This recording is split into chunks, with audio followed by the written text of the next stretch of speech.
Good morning, everyone. Last night when I was going to bed, I came across one of the research article that came out of one of the Stanford University labs. So the idea is it's basically a primary research that is carried out by the team. Much appreciations to each and every one of them who participated, and basically they came up with a work bank. It's sort of a framework in which they have sample of 1,500 US workers, and they covered 884 different jobs, occupancies, and besides these two things, they have 52. They kept 52 AI experts in that framework. So the idea is that's really important for everyone to understand this sort of research that goes around because we like if we start from the history, we have steam engine in 1769, and then 1945 we have seen computers. In 2001 we had 3G, and in 2025 we have AI agents, and it's quite different from all those innovations that had happened so far in terms of the pace of innovations that is happening and that is going around, the pace of the innovations, the pace of the work that has been done. It's really it's really difficult for the general public and for all those people working in different areas of life. It's really difficult for them to catch up this pace, but it's at the same time it's equally important for everyone to adapt these all these new techniques and these this new information at all once. So I'll break it down, this whole research for the general public, and this is why I'm recording this video. I have already given some the background of this research. I'll start sharing my screen so you could see, and we will interpret all those results all together.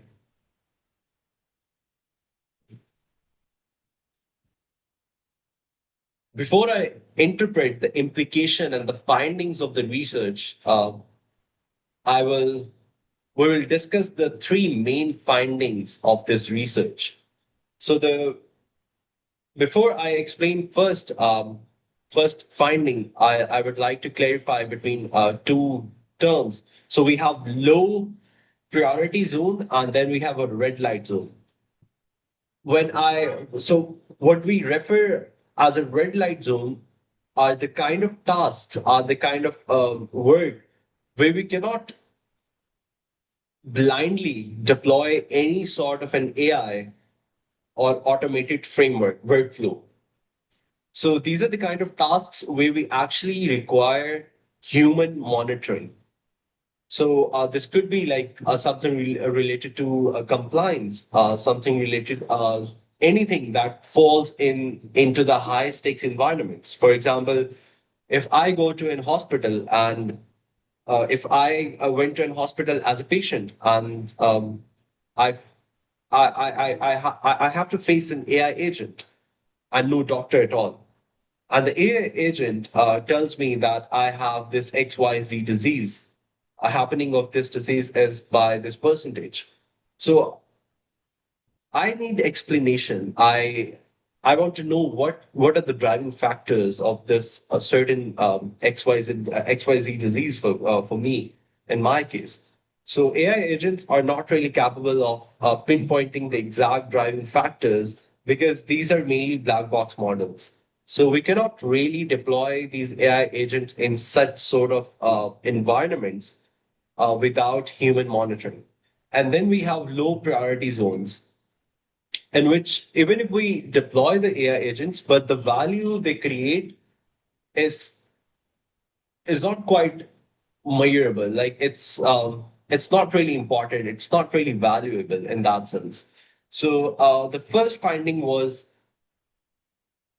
most of the the innovations or most of the advancements that are being made towards developments of AI agents are being done into these two areas. either they lie in the red light zone or they lie in the low priority zone. So 41% of them. So that's quite like useless or unproductive in that sense. So we need to focus more on the workflows or on the areas where it's actually really valuable, and we need to change their kind of implication in these two areas as well. And in the second case, we want to deploy these AI agents in the collaboration with human expertise. So we want maybe 50-50 or 30-70% of the contribution from AI agents and from the humans. That was the second finding, um, which in just the gist of the second finding was that we need human as a monitors. And the third, which I found really interesting, is that AI, like we agree upon the collaboration between AI agents and the humans. Now we need to decide which are the kind of things, which are the kind of tasks we are giving to the AI agents to complete, and what are the kind of qualities that humans need to work on. So as we all know, that AI is quite good at, it's really impressively good at information processing and data crunching. Um, you give 100 pages and it will skim all those 100 pages in a matter of few seconds, but it's not the case when the same 100 pages are given to some human. So but AI struggles to learn qualities like qualities, interpersonal qualities, organizational skills, empathy, leadership. So these are the kind of things where humans need to work more, right? So that was the third main finding of this whole study. So now moving forward, I will break down the statistical findings, the implication, which are more data oriented. And those findings are based on the framework that I described earlier in the start of the video, which was basically the sample of the US workers, how many occupations we are covering, and what are the setting. Like we have 52 AI experts in that framework. So now I'll start off by like breaking down all the results that we got from this study. So this is the framework we had, like I described it earlier. So if you start from the upper left side, we have filter of occupation, then filter tasks, and once we get the tasks filtered, we have two groups: the AI experts and the US workers. And the US workers, the workers basically will categorize each task into two groups. Like in what capacity the AI can assist in completion of this task, and then and the other category was if an AI system can do this task for you completed, how much do you want to do it for you? Like I mean, for each task, how much do you want to complete this task and how much you want AI to complete this task. So you will categorize as a worker, you will categorize in these two categories, where the AI experts they will the same task they will categorize into one of two categories that are mentioned here. To what extent do current AI systems support automation this task, automating this certain task. And the second category is if an AI system were to assist this task, how much collaborative between workers and the AI system would be needed to complete this task effectively. So these were the four categories that have been made, two for each group. And this was the main framework of the study. And based on this, we now have all these results and the questions. So the first question was, where do workers resist AI agent automation? So on the left, on the right side, we have pretty clear visualization. So out of 50%, we have 45% of the time lack of trust in AI systems. The question is, where do workers resist AI agent automation? The first reason is wherever the workers think that AI lacks trust, AI lacks accuracy, reliability, capability, the interpretations, the analysis. If you given certain answer, if the AI agent has given a certain answer, what's the explanation or what's the backing behind it? What's the theory behind this answer, behind this prediction? So we want to know that theory and know the explanation behind that decision making. So we don't really get the decision making process, right? So 45% of the times, this is the main reason, and which does make sense. And 23%, which is still like quite significant, fear of job replacement. That's a real threat, by the way.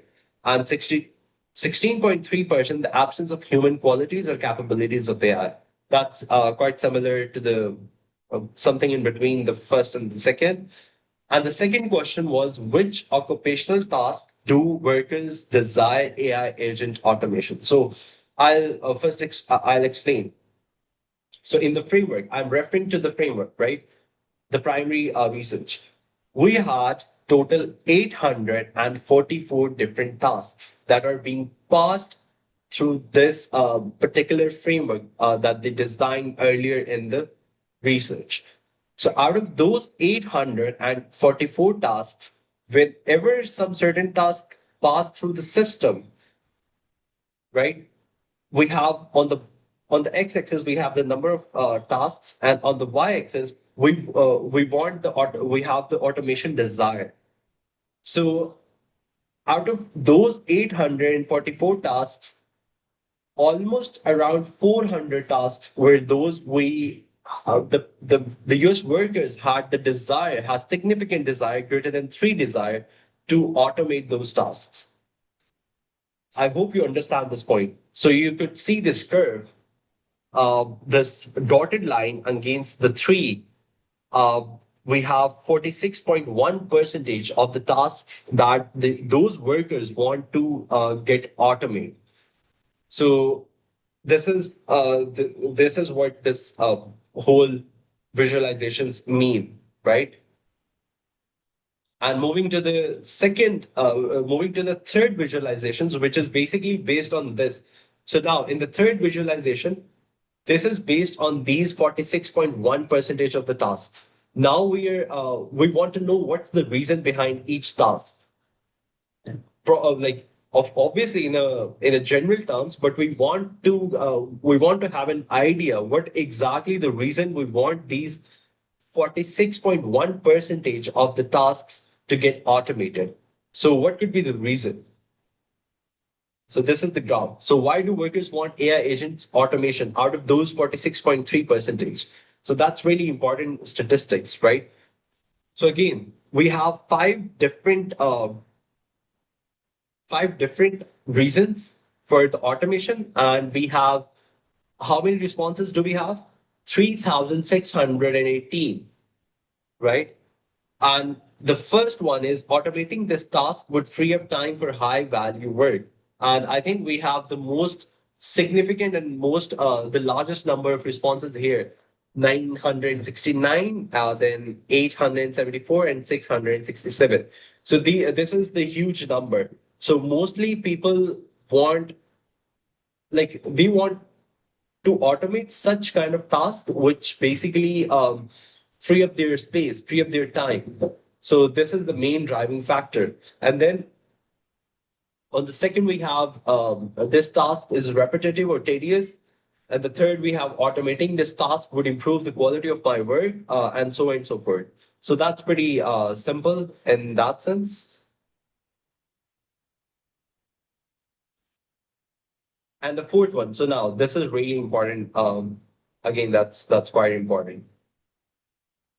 In the start of the video, I explained the low priority zone and the red. I need to fix this. Yeah, the low priority zone and the red light zone. So we had 884 tasks, different tasks. And when we passed each task from that framework that went to the US worker, that went to the AI experts, and they classified, and all the system happened on on each one of the tasks. And based on the learning, they put it they put each task in a certain quadrant. So you look at every dot, each dot representing is representing each task. And total we have 884 tasks, right? So I'll start from the low priority zone. So low priority zone, I mentioned earlier, these are the kind of tasks where the value addition is quite low or negligible, or maybe we have some other reason. So look at the tasks, art directors, filmmaking. So these are the kind of tasks where we don't want the automation. It is possible, but we don't really want it because see like as a human that's the main like if there's a film I want it to be directed or filmed or characters I want humane characters in that film to feel more connected. So that could be one of the reasons. So this all falls into the low priority zone. And then we have red light zone, high stakes environments. In simple words, look at it: court, municipal clerks, law, something related to law, logistic analysts. I need explanation behind every driving. I need explanation. I need to know the driving factors of certain disease or certain, for certain condition, whatever it is, whatever sort of task it is. I need to know the driving factors. So these all fall into the red light zone. And then I have the green zone on the upper right quadrant. These are the best case scenarios where I actually want my every task. So all these tasks that are lying in this upper right quadrant are basically the most favorable tasks that I want or anyone want to get automated. For example, we have mechanical engineers read and interpret reports. Like we are in daily tasks, we need to um, process a lot of information. We need to crunch a lot of data. So we need to automate all of these tasks. And then on the left upper right corner in the quadrant, we have the kind of tasks where it could potentially, we can potentially kind of deploy the AI agents. We can actually automate those tasks, and it contains computer scientist approval, prepare, monitor, etc. These kind of tasks, the technical writings, video game designing, on all those things, architectures, building architectures, or making like graphical solutions to problems. So all these kind of things, R&D problems, we can solve, we can get automated in this zone. So this is about it. That's quite interesting and important finding of this research. And this is again the same as this was same as of above, but in numbers. Opportunities for human agent collaboration. So now we are talking about collaboration between humans and agents. We have five different stages, starting from left one, H1, where the emojis say all about it. We have a system and it's all controlled by robot. The AI agents take primary responsibility for tasks as execution with no or minimal human oversight. All replaces human capabilities. So in H1 and H2, in H2 we have again it's all controlled by the robot, but a minimal intervention of the human because it's shading it's light shaded. It's in light shade, so that means the little or minimal intervention from the human side. And in the H3, the human and the AI agent collaborate closely throughout the task. So you can refer it as a 50-50 collaboration. The AI agent and you work together to outperform either alone. So this is that kind of a situation where if you do it alone, you might it might be that productive if you just get assistance from the AI robot or AI system or AI agent, what we refer it as. And in the fourth one, in the fourth and fifth, the human takes primary responsibility for the task as execution with varying level of AI assistance. So you will be the main stakeholder. but you're allowed to get assistance from the AI agents, right? And but again, you're operating in these sections in the H4 and H5. You're basically in the high stakes environments, policy making, healthcare, economics, criminal justice, law and compliance, all those things. You have the examples in the bottom column and the bottom boxes.